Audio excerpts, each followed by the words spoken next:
Alô, galera, tô chegando. Vamos juntos, 1, 2, 3. A recontar a bala mágica. Tá sempre arrumada pra viagem encantada ao mundo do Era Uma Vez.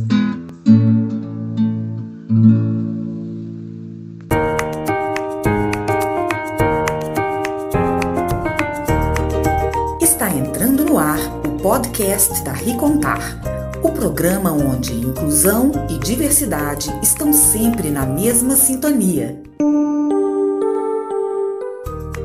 Aqui quem fala é Ricardo Almino. Quem gosta de ouvir história, joga o volume lá em cima. Vem, chega pra cá, que é hora da Recontar. Olá pessoal, aqui é o Pierre. E é para dizer que semana passada não postamos o nosso 18º episódio devido ao acidente ocorrido com o avião onde se encontravam a Marília Mendonça e as demais vítimas.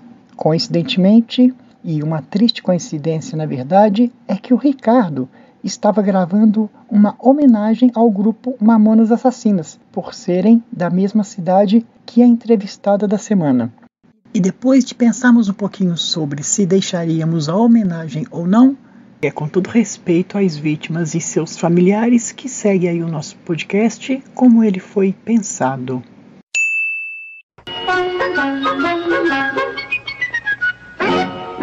E no episódio de hoje, da educação musical ao livro.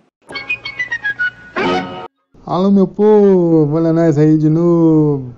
Eita, que eu fiquei durante a semana curtindo aquela papo lá com a Lígia, que vai ser sempre a nossa Miss Barretão. E fiquei ali viajando na narração do locutor Conrado Rodrigues. Me levou a sentir um peão de rodeio lá em Barretos. Aquela narração bonita que ele fez pra nós. Abração Conrado, abração Lígia. Tô gostando de ver aí as novidades que estão vindo, tô te acompanhando pelas redes sociais e cada conquista que tá vindo pra você, eu vibro junto daqui também, viu? Um grande abraço pra você e obrigado pela amizade e pelo papo da semana passada, que venham outros por aí contando as novidades que estão surgindo aí pra nós. E hoje nós vamos continuar viajando ali por aquelas bandas de São Paulo. Fui conversar com a Daniela Sato, que eu conheço como Dani. Conheci nas redes sociais e logo encontrei alguns amores em comum entre nós dois. A educação, a música, a arte, as crianças. A Dani Sato é professora de musicalização infantil. E no dia do livro, ela recebeu o exemplar definitivo do seu primeiro livro, no qual ela aborda a música para as crianças de um jeito bem gostoso e diferente, bem criativo. E a Dani Sato, ela é de São Paulo, mas mora em Guarulhos. Guarulhos te lembra alguma banda, Pierre André? Tô quase me lembrando aqui, Rick, mas após aqueles 4 toques que o pessoal já vai saber, já você vai dizer pra gente, não vai? Atenção, Cranzebeck! Ao top de 4 já vai! Já vai! Eu me lembro bastante de um grupo chamado Mamonas Assassinas, que hoje são 5 estrelas lá no céu. Morreram em 1996 num acidente de helicóptero. Aquela alegria daqueles meninos não saíram da memória de muita gente, inclusive da minha, e do nosso coração até hoje. Me lembro, por exemplo, dessa canção aqui.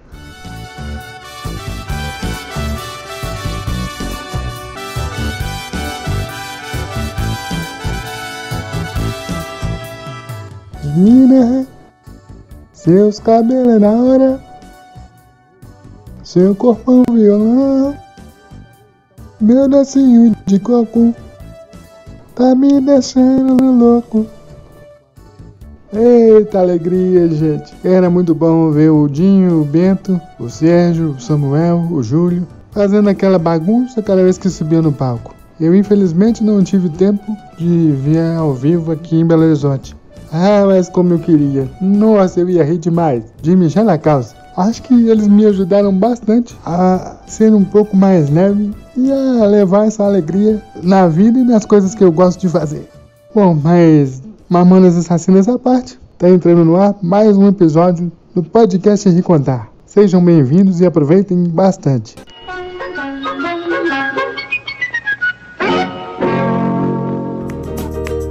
Agora, no podcast da Ricontar, a história da história.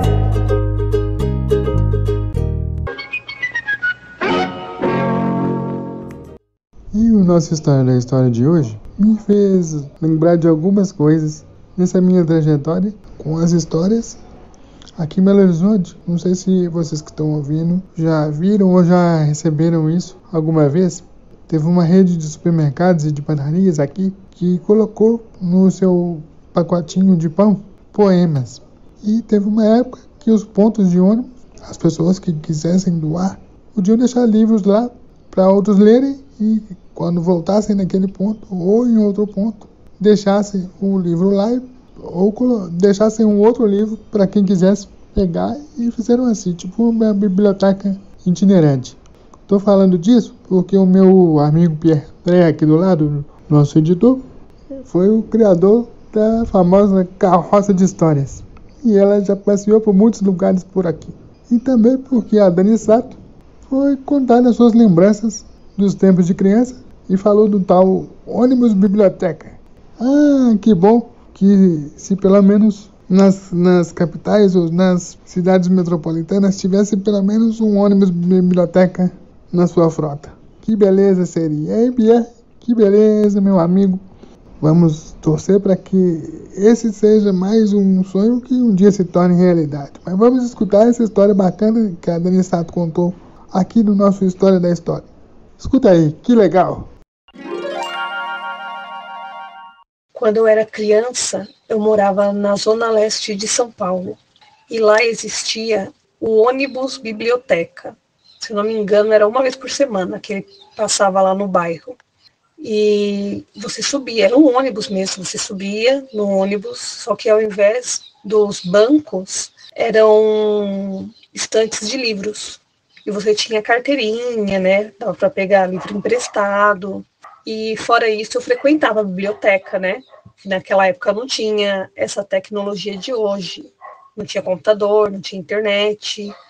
Então, nós tínhamos que ir até a biblioteca, levar o caderno, a caneta, fazer as anotações, dava também para pegar os livros emprestados, para fazer os trabalhos da escola, né? E um livro, assim, que me marcou, na verdade, assim, eu não tinha muito costume de ler naquela época. Apesar de ter um ônibus, biblioteca, tudo, não era sempre que eu ia. Mas um livro que eu lembro até hoje foi um livro que minha mãe me deu. Eu era pré-adolescente. Estava entrando na adolescência e o livro se chamava O que está acontecendo comigo? E os autores são Peter Miley, Arthur Robbins e Paul Walter. E era um livro que falava sobre a puberdade, mudanças do corpo da menina e do menino, né? Porque dentro de casa a gente não tinha muito diálogo.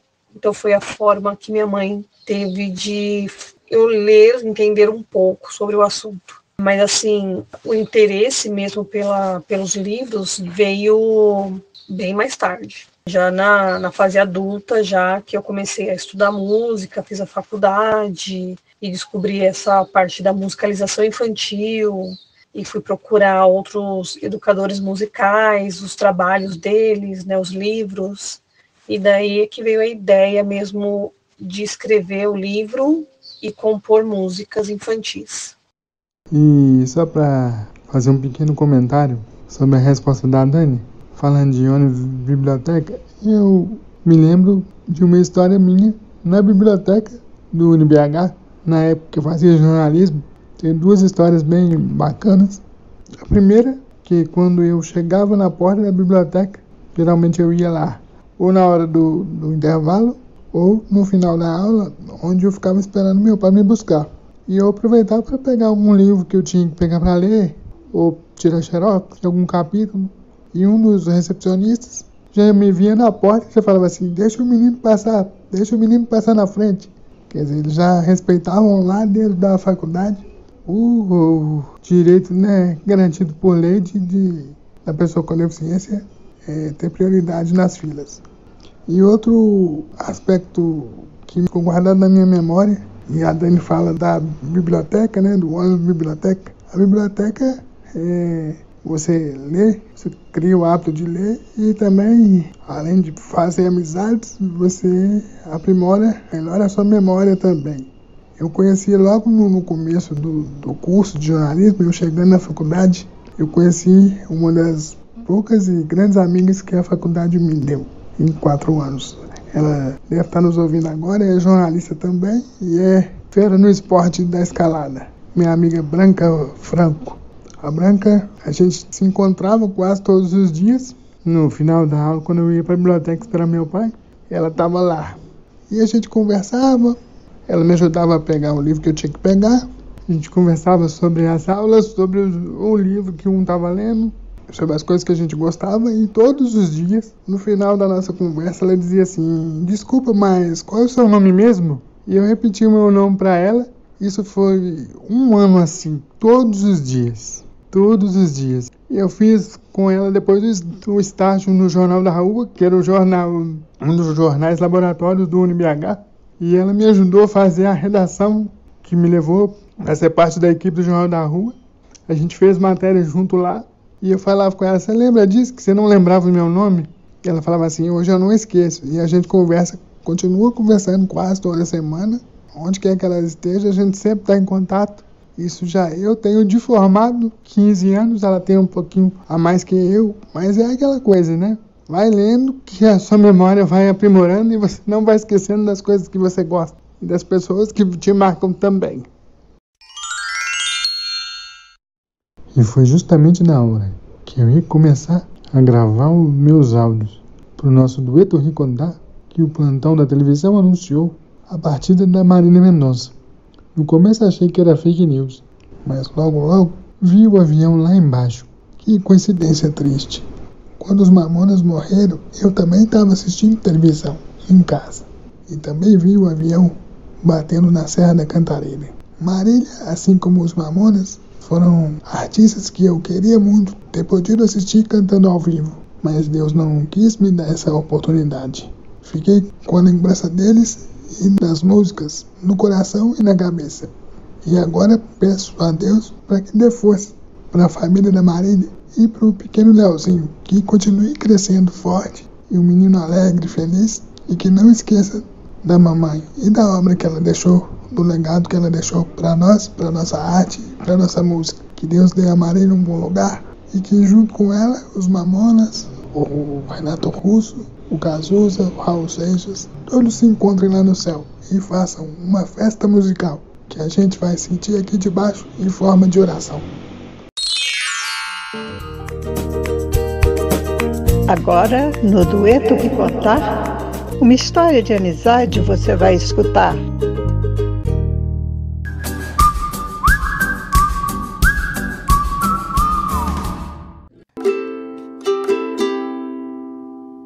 Olá, seja muito bem-vindo ao podcast Ricontar Histórias. Muito obrigado por ter aceito nosso convite.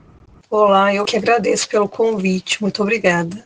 E para começar nossa conversa, se apresenta aí para o pessoal que está nos ouvindo agora. Meu nome é Daniela Sato, sou formada em licenciatura em música e pós-graduada em educação musical. Quando e como a arte entrou na sua vida? Bom, eu sempre gostei muito de música, de artes em geral, mas principalmente a música. E quando eu devia ter mais ou menos uns 10 anos, eu comecei a cantar. E sempre acompanhava as músicas que tocavam nas rádios. E eu tive influências na família também, mais voltado para o rock, né? Isso na final da década de 80, início da década de 90. E daí, no final da minha adolescência, quando eu estava acabando o colégio, eu cantei numa apresentação de final de ano da escola. E nisso o professor de inglês me chamou para cantar na banda dele. Você lembra qual foi a primeira música que você ouviu? E canta um pedacinho da primeira música que você cantou. Não sei te dizer exatamente a primeira música que eu escutei, assim que eu me lembro. Mas na época que eu morava com meus pais, quando criança, meu pai é que dominava a música em casa, né? Então, eu escutava sertanejo. Na época, lá na década de 80, aquele sertanejo raiz. E foi o que eu aprendi primeiro a gostar. Depois, com a separação dos meus pais, influência de outras pessoas da família, é que veio o rock. Minha mãe também gosta de rock. E a primeira música que eu cantei, na verdade eu não sei te dizer exatamente qual, porque eu era muito criança, né, na época que escutava sertanejo com meu pai. Mas assim, a primeira música que eu cantei em público, que foi na época do colégio, né, de quando o professor de inglês me chamou para cantar na banda dele, foi uma música do Four Non Blondes, chamada WhatsApp. E assim, eu até hoje não falo inglês, então quando eu canto a música é com a letra na mão e ainda assim não falo corretamente. Então seria a música do WhatsApp. 25 years and my life is still trying to get that great big hero of hope for a destination. Oh, essa música é da minha época. Acho que nós somos contemporâneos, né? Quais as suas influências musicais? Musicais que eu falo como cantora e como artista, né? Como amante da arte, assim. Antes de você pensar em cantar. Minhas influências, antes de eu começar a cantar, quando eu percebi a minha voz e as pessoas elogiavam, quando ainda eu era criança e comecei a cantar mesmo, era a época já que eu curtia rock. Então, na época eu gostava muito de Guns N' Roses, gostava muito de Skid Row, Aerosmith, bandas assim, hard rock. E depois veio Cranberries, né, as vozes femininas. Foi o que mais me influenciou mesmo a cantar. Mas naquela época eu não pensava, ainda não sabia ainda o que eu seria, né? Se era só hobby ou se eu ia levar mais pro profissional, né? Então, quando eu entrei nas bandas que eu cantei na época de adolescência, eram esses gêneros e essas bandas que eu gostava, né? Gosto até hoje, na verdade. Nossa, Guns N' Roses também é uma das minhas bandas preferidas. Vou fazer aqui um trechinho de uma música deles.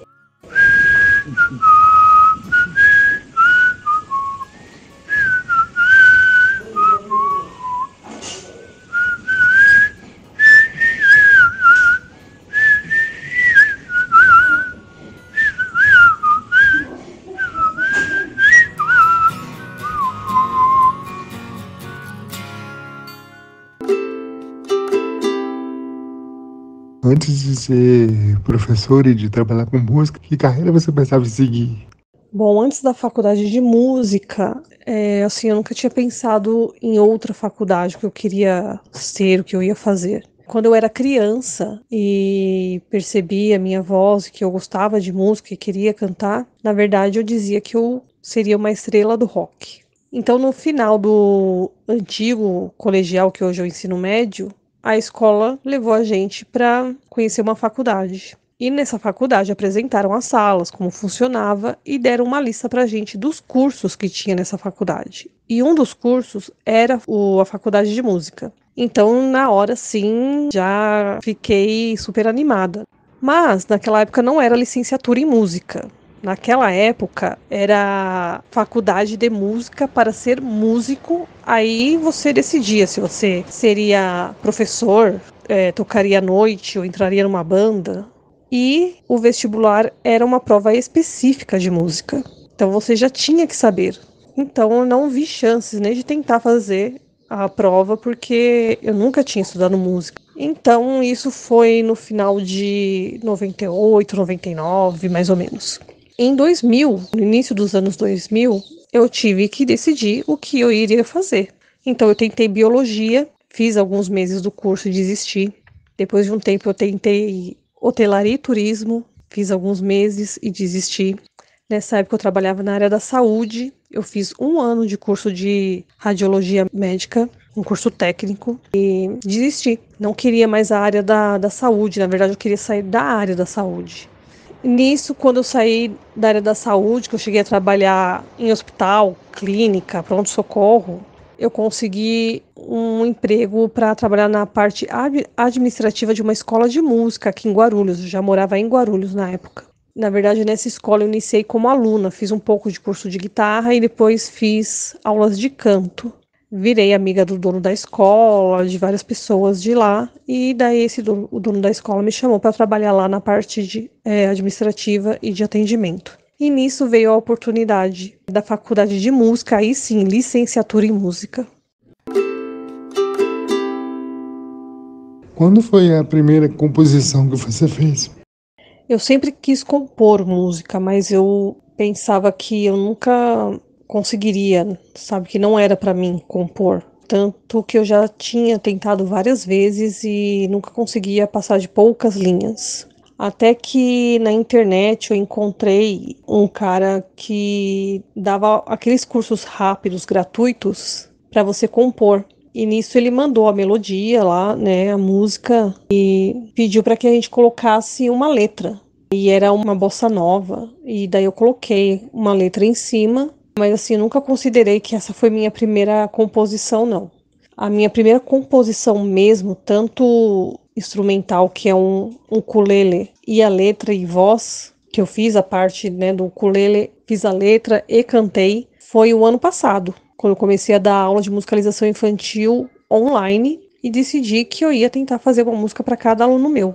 E a minha primeira música da minha primeira aluna foi uma aluna de 4 anos. Eu fiz uma música chamada Clarice e a Borboleta, que foi a minha primeira composição mesmo, que assim que eu considero a minha primeira foi essa. Então eu pedi para a Dani cantar um pedacinho dessa musiquinha que ela fez para sua aluna. Aliás, felizes dos alunos dela, que cada um ganhou uma lembrança da tia Dani pro resto da vida, em forma de música. Que beleza! E Clarice e a Borboleta vai trazer de volta o nosso quadro onde o cantor canta e a gente se balança. Falando de idade com música, tem idade para começar a trabalhar com música? Idade para se iniciar o trabalho em música. Hoje em dia você vê crianças, né, na TV, na internet, que cantam, que tocam, né? Então, idade não teria. Mas como professor de música, tem professores que são formados em conservatórios, professores que são formados na faculdade. Tem pessoas que são autodidatas, que sabem cantar, que sabem tocar e dão aula, né? Já conheci, já ouvi falar também de bastante gente que dá aula sem ter a formação, mas já tem o conhecimento, né? Quando eu ingressei na faculdade, muitos amigos meus, alunos que estudavam comigo, eles estavam na faculdade para conseguir o diploma, mas já davam aula. Idade, eu acredito que não tem uma idade, mas sim o conhecimento, né? Uma formação para se dar aula, né? Agora, profissionais mesmo da música que cantam e tocam, não necessariamente são professores, aí desde criança, né? A gente já vê nas mídias. Qual a importância da arte e da música na sua vida e, como professora, na vida dos seus alunos? A importância da música, tanto na minha experiência como professora e o que eu vejo nas crianças, nos meus alunos, e até mesmo quando eu era criança, é uma sensação de realização, de felicidade, de prazer. E isso ajuda na convivência com outras pessoas, a socialização entre as crianças, né? A gente vê, ainda mais agora nesse período de pandemia, que a gente percebeu muito quanto a arte e a cultura deve estar presente.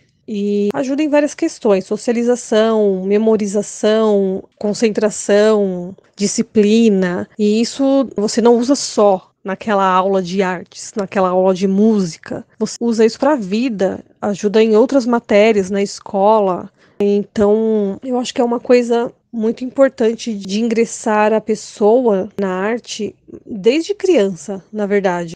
Para você ter ideia, hoje existe aula de vivências musicais para gestante, para o feto já reconhecer os sons externos.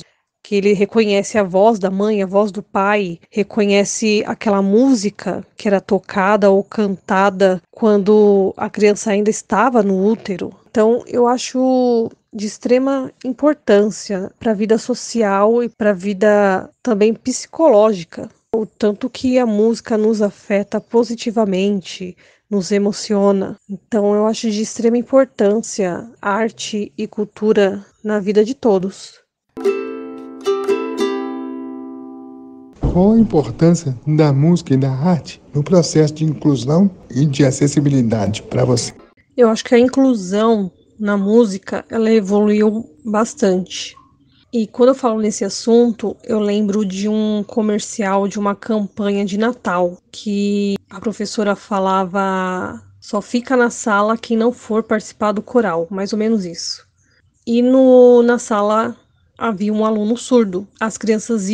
Todas as crianças iam para a sala do ensaio do coral, e essa criança sentava no banco no corredor da escola. Então, para incluir essa criança no coral, a professora entregou para ele a partitura da música que estava sendo ensaiada para a apresentação e mandou um áudio dessa música para essa criança. E a criança surda, ela sente a vibração da música.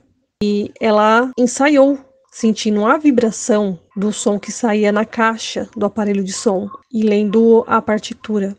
E na apresentação final, essa criança subiu no palco junto com seus amigos. E enquanto as crianças cantavam, ele também cantava, em libras.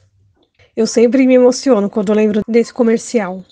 Em aulas livres de musicalização infantil, quando há uma criança com alguma deficiência, a gente precisa estudar antes e planejar exatamente como é aquela aula para as crianças sem deficiência e estudar como incluir a criança com deficiência, mas que ela não faça sozinha.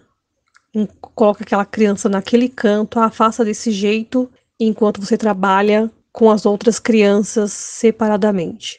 Na verdade, não. Você tem que incluir essa criança para se socializar com as outras crianças, para uma ajudar a outra. Eu lembro também de uma vez, eu não lembro exatamente onde eu vi que era usada essa questão da vibração, né, do som. As crianças preferencialmente descalças, uma caixa de som no chão, próximo principalmente da criança com deficiência, para ela sentir a música. Ela vai se manifestar com movimentos corporais, ela vai dançar e também tocar instrumentos com a criança sentindo a vibração daquele instrumento, né? No caso das crianças surdas. E você tem que estudar, na verdade, contando com qual deficiência cada criança tem. Os cadeirantes, né, elas dançam com a cadeira faz parte do corpo daquela criança, daquela pessoa que está estudando e está participando. E uma coisa também que eu vi quando eu comecei a estudar no Conservatório de Guarulhos, eu fiz alguns anos de conservatório musical aqui de Guarulhos, que tem aulas específicas para deficientes. E as aulas uma aula que eu vi, seria a musicografia Braille. Existe até uma máquina de escrever, parece uma máquina de escrever, que você escreve com sinais da leitura em Braille, para incluir também no conservatório essas pessoas.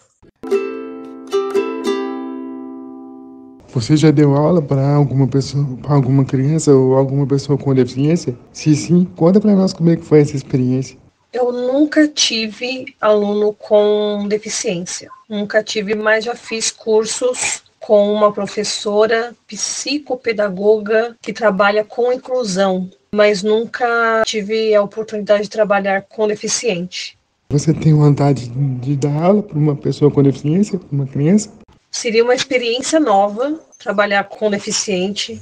Tenho vontade, sim, de trabalhar, mas, assim, eu sinto que eu preciso ainda me aprofundar mais nessa questão desse tipo de trabalho e estudar mais. É claro que a experiência vem com a prática, mas eu sinto que eu ainda não me sinto muito preparada para trabalhar com deficiente.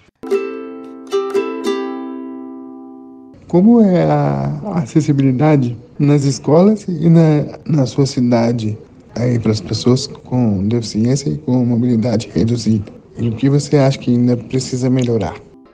Olha, nas escolas que eu conheço aqui, tem a escola onde eu fiz estágio em 2019, que era bem complicada a questão de acessibilidade, porque o acesso às salas era através de escadas. Não tinha rampa, não tinha elevador. Então, na parte térrea, era uma parte do playground e tinha uma área como se fosse um pátio, onde nós dávamos as aulas de musicalização infantil, porque era um espaço aberto e coberto, mas assim, não tinha acesso por escada. E eu fui conhecer, eu entrei uma vez na unidade nova, que eles mudaram. Essa sim, tem rampa de acesso, tem escada e rampa de acesso para as salas. É uma casa térrea, né? Só que ela não ficava no nível da rua, por isso que tinha esse acesso para a entrada da escola. Então, para entrar nas salas era mais fácil.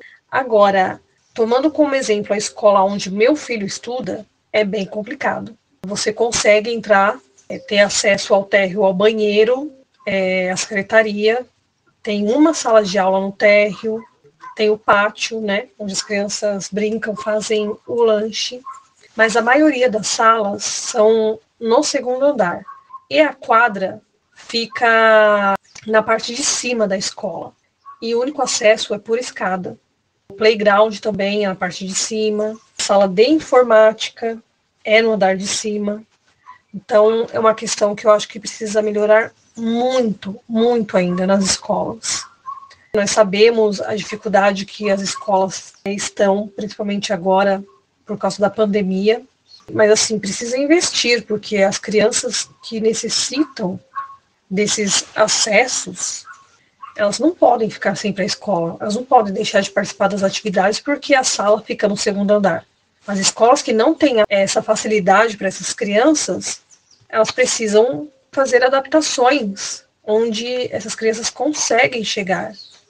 Então, fazer atividades mais nas salas térreas, no pátio da escola, e ter que investir nisso para que haja essa inclusão. Como funciona o seu processo criativo? Você tem algum horário que a criação vem melhor?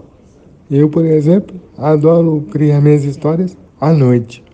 Então, meu processo criativo, quando eu iniciei mesmo escrevendo história, letra de música, foi bem de repente, assim. Eu sempre quis, na verdade, escrever um livro, escrever uma música, mas eu sempre pensei, eu acho que não é para mim isso. Eu não tenho criatividade para isso. E quando eu comecei a ter umas ideias, não tinha hora, local, e isso se tornou, na verdade, um problema, porque quando começou a vir as ideias, eu estava na rua, por exemplo. Eu não tinha onde anotar. Então eu acabava esquecendo depois e aquela ideia se perdia. E eu lembro uma vez que eu sonhei com uma música. E no dia seguinte, quando eu acordei, eu lembrava que eu tinha sonhado com uma música, mas eu não lembrava da música, eu não lembrava da letra. Então foi outra ideia que ficou perdida. Quando eu comecei a querer anotar para não se perder isso, foi o ano passado, quando eu comecei a dar aula de musicalização infantil e aula de canto de forma online, né, por causa da pandemia. E como eu estava em casa, a hora que dava aquele start, eu tinha papel e caneta na mão e ia lá e escrevia. Mas principalmente as ideias vinham quando eu estava planejando as aulas. Quando eu estava planejando a aula de um aluno, vinha a ideia e eu começava a escrever. Quando eu acabava de dar aula para o aluno, estava aquela animação ainda, então vinha as ideias e eu anotava. Tanto que uma das minhas aulas, eu escrevi uma história para que a gente fizesse a parte sonora dessa história. E haviam animais, tinha que fazer o barulho dos animais, o barulho da chuva. Então eu criei essa história para usar nas aulas. E depois veio a ideia de escrever uma música para cada aluno. Daí eu escrevia a letra, pegava o ukulele, tocava algumas notas e tentava encaixar uma coisa na outra e daí saía as músicas. Então, durante a pandemia em casa, como eu tinha acesso fácil para anotar, eu já anotava. Mas no início mesmo, quando eu não tinha ideia que eu seria capaz de fazer isso, quando vinham as ideias eu não tinha como anotar, então essas ideias se perdiam. Conta pra nós como surgiu a ideia de ser o primeiro livro. Tem muitos anos já que eu tinha a ideia de escrever um livro, mas eu não sabia sobre o que escrever, como fazer um livro. A princípio eu queria escrever sobre a minha experiência de vida, sobre a minha vida. Mas depois eu comecei a trabalhar com música, com musicalização infantil. E daí sim, coloquei na cabeça, eu vou escrever livro infantil. Uma história, né? Um livro de história infantil, mas que tivesse a música ali também. Em junho do ano passado, durante a pandemia também, logo quando eu comecei a dar aula de musicalização infantil online, eu peguei meu computador e falei assim, vou escrever um livro. Sim, só que eu não tinha exatamente como escrever essa história. Esse processo de criatividade ainda estava um pouco travado. E eu lembrava que eu tinha visto em algum lugar sobre animais que representavam as figuras musicais. E eu pensei, tá, mas qual animal, como que eu vou representar aquele animal e aquela figura musical para fazer um sentido? E nisso eu estava fazendo vários cursos online para professores de musicalização infantil. E um desses professores que estava dando essas aulas online foi minha professora da faculdade. E ela dá aula de musicalização infantil e aulas de piano. E durante essa aula online, ela mostrou alguns materiais dela. Aí é que veio a ideia, na verdade. Ela mostrou um cartãozinho que representava uma figura musical e era um peixe. Depois ela mostrou um cartãozinho que mostrava 2 peixinhos que representavam uma outra figura musical, que na verdade são 2 figuras musicais juntas. Daí eu conversei com ela, né? Eu falei assim, ó, eu não quero copiar a sua ideia, que seria um plágio, né, na verdade. Mas eu já tinha uma ideia de escrever um livro sobre musicalização infantil com animais que representassem as figuras musicais. E durante a sua aula, você mostrando seu material daqueles peixinhos, clareou a minha cabeça. Daí eu perguntei, tudo bem se eu usar a ideia dos peixinhos do meu livro? Ela, sem problema nenhum, pode fazer. Tanto que ela foi uma das pessoas que, quando eu escrevi o livro, eu mandei para ela ver o livro, como tinha ficado, estava tudo ok. Daí ela falou que tinha adorado o livro. Então, em junho de 2020, eu montei no meu computador o livro, com ilustração, capa e tudo, página de agradecimento, tudo. Só que eu não faço ilustração, eu não sei fazer ilustração. Uma das minhas paixões é o desenho. Eu adoro desenhar no papel. Eu não saberia colocar isso no computador, né? Eu acho muito complicado desenhar no computador.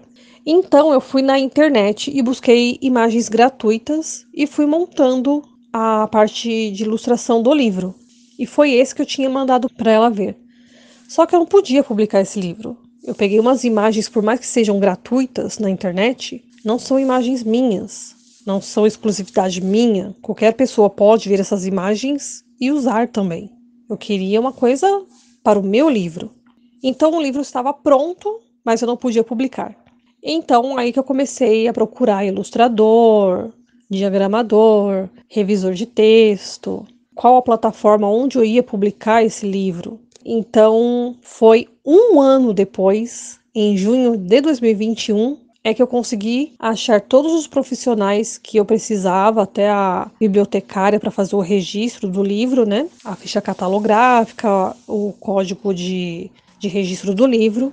E só dia 29 de outubro, as indas e vindas do livro para correção e publicação, e corrigir aqui, ajusta ali. E calhou justamente do livro estar zerado e chegar o livro teste para mim, dia 29 de outubro, que é o Dia Nacional do Livro.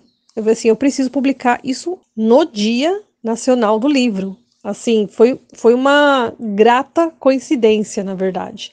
Porque eu queria, na verdade, publicar meu livro no meu aniversário, dia 30 de junho. Mas eu só consegui fechar o ilustrador mais ou menos 1, 2 semanas antes. Ele falou assim, não tenho como fazer isso para você em 2 semanas, ilustrar um livro. Por mais que seja um livro simples, pequeno, de poucas páginas, é um trabalho que leva um tempo. Nisso a gente foi adiando a publicação do livro. E calhou de ser no dia 29 de outubro. E sobre o meu livro, na verdade, acabei até esquecendo, né, de falar um pouco sobre ele, né, sobre a história que na verdade a história se passa no fundo do mar, com personagens, os peixinhos e uma cobra d'água, e cada um deles representa uma figura musical. E de forma lúdica, durante a história, esses peixinhos se transformam nas figuras musicais e ele ensina a leitura rítmica dessas figuras. O seu livro pode ser contado como uma história cantada também? Na verdade, o livro não é uma história cantada. Ele vai te ensinar a parte rítmica de leitura das figuras musicais. Você falou que já pensou em escrever um livro sobre a sua vida. Qual seria o título dessa história? O livro sobre minha vida, o título, na verdade, eu ainda desconheço. Porque eu quero primeiro escrever o livro e depois pensar no título. Mas o livro contaria sobre as coisas que eu vivi, uma história real. Voltando a falar do primeiro livro, como foi a emoção de receber o primeiro exemplar dele pronto? E quais são os seus próximos objetivos com ele? Foi a realização de um sonho de anos e anos. Conseguir publicar um livro. É uma emoção muito grande. E principalmente quando ele chegou, foi exatamente no Dia Nacional do Livro, e eu falei, eu preciso lançar e divulgar isso hoje. Então eu estou muito feliz, e o que eu pretendo agora, eu preciso agora fazer toda a divulgação, né, que também vai ser independente, passar nas escolas de música, escolas de educação infantil, para mostrar o livro, e conseguir uma forma e uma parceria para conseguir levar o livro aí para frente. E na verdade eu já tenho um outro livro já engatilhado, ainda não está escrito, mas a capa e o nome do livro lá no ano passado, quando eu comecei a escrever esse livro, já estavam prontas. Eu só não escrevi a história ainda, mas eu pretendo fazer isso no ano que vem. Assim como você teve influência familiar na sua construção musical, você também passa isso para o seu marido e para o seu filho? Sim, influências familiares eu tive bastante. E na minha casa hoje eu tento passar o máximo para o meu marido, apesar de ele já ter um gosto musical definido, que é muito parecido com o meu, mas a gente tenta passar sim para o nosso filho. Meu filho hoje ele tem 12 anos, mas a gente inseriu ele na música desde cedo. Colocamos ele numa escola de música, ele fez aula de musicalização infantil. Eu lembro de quando ele devia ter uns 4, 5 anos mais ou menos, a gente escutava muito palavra cantada. Palavra cantada, as músicas do Cocoricó, da TV Cultura. E nós tivemos a oportunidade de levá-lo para um show do Palavra Cantada que teve na época na Sala São Paulo. E antes mesmo de começar o show, tinha uma música ambiente do Palavra Cantada tocando. E de repente ele solta, olha, um trompete. Daí eu e meu marido, a gente se olhou, assim, não tem ninguém tocando. E daí a gente começou a prestar atenção na música ambiente que estava tocando. Na música ambiente que estava tocando, tinha um trompete. Daí assim, a gente nunca falou pra ele, esse som é do trompete, esse som é do piano. A gente simplesmente mostrava as músicas e brincava e cantava, né? Daí, poxa vida, que legal. E depois de alguns anos, quando ele entrou na escola de música, ele começou a fazer aula de musicalização infantil e nós perguntamos para ele, você quer estudar algum instrumento musical? E qual seria esse instrumento, né, que você quer estudar? A gente esperava um violão, até uma guitarra, um teclado, um piano. E ele, eu quero trompete. Um trompete você quer estudar? Ele quero estudar trompete. Daí a gente resolveu perguntar, se não fosse trompete, qual o segundo instrumento que você gostaria de tocar? Trombone. Trombone? Ah, tá ok. Daí eu olhei assim pro meu marido, a gente conversou depois. A gente pensou, é melhor a gente optar pela primeira opção mesmo, né? Como a gente tem, todo pai tem receio, né? Assim, a gente vai colocar para estudar um instrumento musical e daí não gosta, e a gente comprou um instrumento para ele, e aí como fica esse instrumento se ele não continuar? Então, na época da faculdade, eu tinha uma amiga minha, trompetista, e ela falou que o trompete dela, um trompete pocket, um menorzinho, né? Tava parado, porque ela não tava com o aluno. Daí ela me emprestaria o trompete. Ficamos alguns meses com o trompete dela, ele fazendo aula, até que ela me pediu o instrumento de volta, que ela ia precisar. E daí a gente conversou com meu filho, vai continuar? Vou. E a gente comprou um trompete pocket para ele. Daí na escola de música, depois de um tempo, o professor parou de dar aula e não tinha outro professor de trompete para substituir. E infelizmente, como ele não queria sair daquela escola de música, ele teve que optar por outro instrumento que tivesse aula lá, que não era o trombone, não tinha professor de trombone, mas ele fez aula de teclado. E depois de um tempo, ele acabou desistindo da música, assim, ele gosta muito, muito de música, tem muita influência minha e do meu marido nas músicas que ele ouve hoje, mas infelizmente o ensino musical ele desistiu. Ele até passou um tempo também fazendo aula no projeto Guri, mas no projeto Guri, para ele participar das aulas, ele tinha que fazer aula teórica, aula prática do instrumento e tinha que entrar no coral. E o coral não era algo que ele queria, então ele acabou desistindo porque tinha que participar do coral. Você já viveu alguma situação no dia a dia, na vida pessoal, que te inspirou a compor uma música ou fazer alguma história? Eu já escrevi como se fosse uma paródia de uma música conhecida, devido a um aplicativo que eu participo onde nós fazemos lives. E toda sexta-feira a gente faz um evento que são várias pessoas que conseguem subir na mesma live e a gente faz um que nós chamamos de Bean Talent Show, que são músicos, né, instrumentistas ou cantores que se apresentam durante essa live. Cada um se apresenta lá, um de cada vez. E eu cheguei a fazer uma paródia de uma música dos Los Hermanos, a música Ana Júlia, com a situação que nós passamos dentro desse aplicativo, durante as nossas lives e apresentações. Daqui a pouco vamos ouvir também essa paródia no Ricontar Já. De cantores nacionais, quais são os seus preferidos? E quais são as suas músicas nacionais preferidas?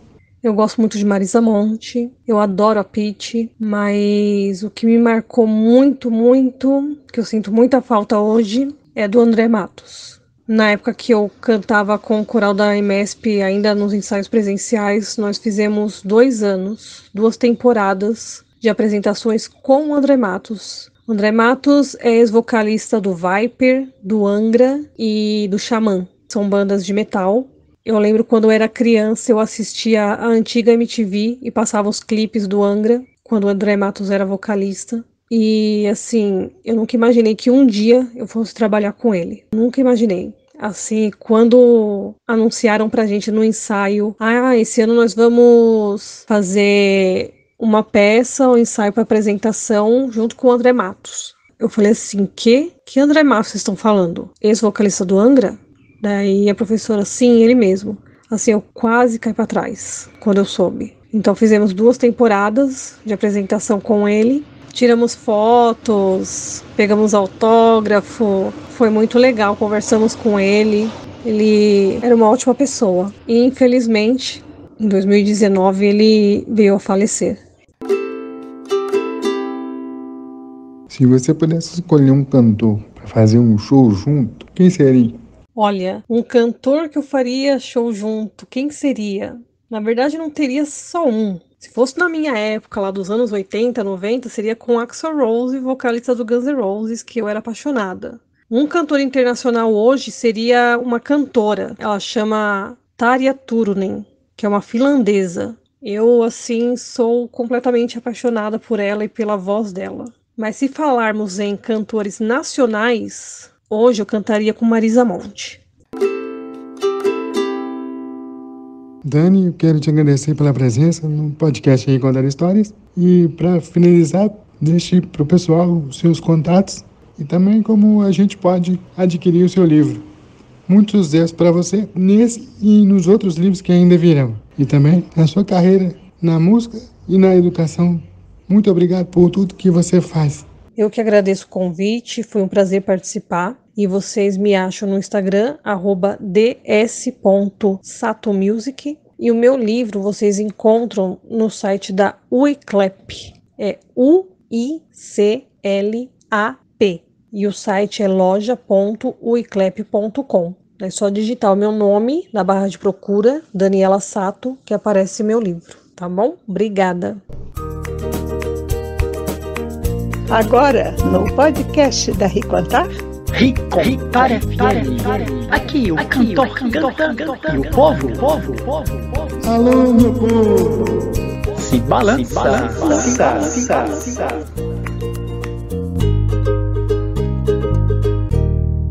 Sejam bem-vindos ao quadro Ricontar FM. Toda vez que o nosso convidado ou convidada for um cantor, a gente vai terminar o programa cantando. E quem quiser, de onde estiver, pode dançar também. E hoje vamos ouvir a Dani Sato cantando Clarice e a Borboleta, uma música que ela compôs para uma aluna dela. E também uma paródia que ela fez inspirada na música Ana Júlia, que se chama A Gente Sofre, Mas Gosta. Faz silêncio, vem pra cá, vem aqui pra ver Clarice. Silêncio, borboleta.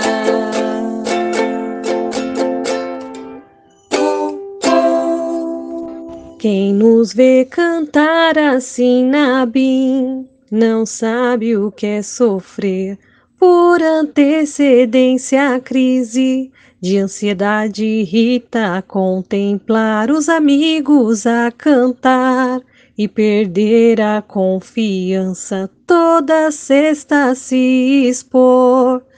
A voz falhar do nada, aí eu desafino, fico nervosa menino, mas toda sexta eu bato cartão, vem me ajudar.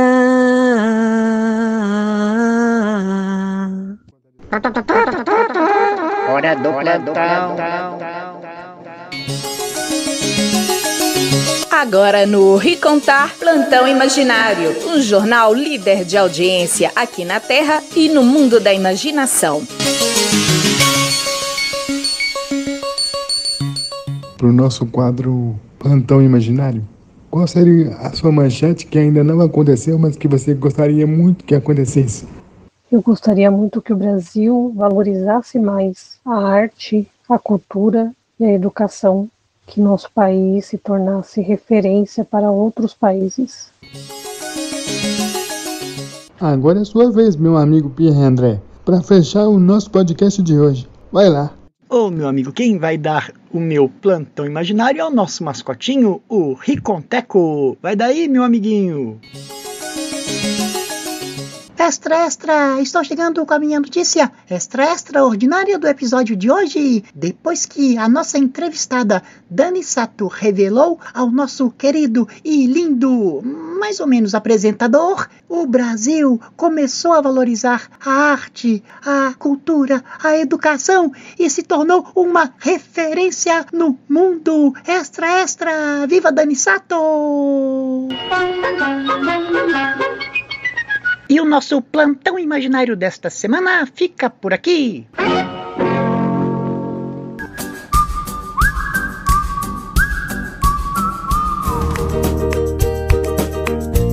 O podcast da Ricontar Histórias tem produção e apresentação de Ricardo Albino, o Rick, locução Daniela Serpa e Clara Albino. A vinheta de abertura do Ricontar Histórias, que abre também o nosso podcast, é com a Valéria Gurgel.